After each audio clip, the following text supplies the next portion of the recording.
కేంద్ర రాష్ట్ర ప్రభుత్వాలు ఏ విధమైన విధానాలు అమలు చేస్తున్నాయనే దాన్ని బట్టి దేశ అభివృద్ధి అనేది ఉంటుంది. కార్పొరేట్లకు కొమ్ముగాసే విధానాలని కేంద్ర రాష్ట్ర ప్రభుత్వాలు అమలు చేస్తున్నాయి. దానికి తాజా ఉదాహరణే ఆర్సెలర్ మిట్టల్కి నక్కపల్లిలో అత్యంత రాయితీలు అనేటువంటిది ఇవ్వడం.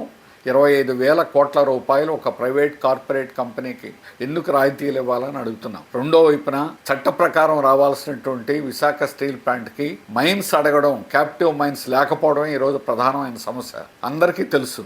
కానీ ఎందుకు దాన్ని అమలు చేయడం లేదు, ఎందుకు క్యాప్టివ్ మైన్స్ ఇవ్వడం లేదు, సమాధానం చెప్పనండి. మేము నిర్మలా సీతారామన్తో సహా డైరెక్ట్గా కలిసి మాట్లాడాం.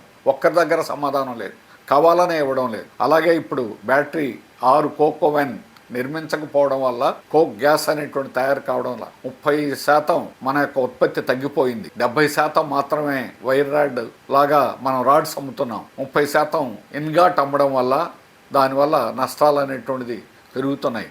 కావాలనే కేంద్ర రాష్ట్ర ప్రభుత్వాలు విశాఖ స్టీల్ ప్లాంట్ బలహీనం చేస్తున్నాయి.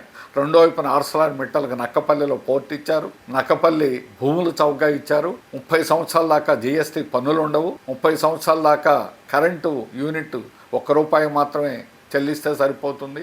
ఎందుకు ఈ రాయితీలు ఇవ్వాలని అడుగుతున్నాం. ఏ కంపెనీ అయినా, ఏ కార్పొరేట్ అయినా వాడు పరిశ్రమ నడపాలనుకుంటే వస్తారు, వాళ్ళు నడుపుకుంటారు, వాళ్ళు లాభాలు గడిస్తున్నారు. అలాంటి వాళ్ళకి మీరు కార్పొరేట్లకి ఈ రకంగా ఇవ్వడం సరైనది కాదు. ఇది కార్పొరేట్ అనుకూలమైన విధానాలు అమలు చేస్తున్నారు కాబట్టి ఈ విధంగా జరుగుతుంది. ఈ విధానాలు తప్పు, ఇది ప్రజలకు వ్యతిరేకం. ప్రజల యొక్క ట్యాక్స్ డబ్బులు మీరు రాయితీలుగా ఇస్తున్నారని గుర్తించాలని హెచ్చరిస్తున్నాం.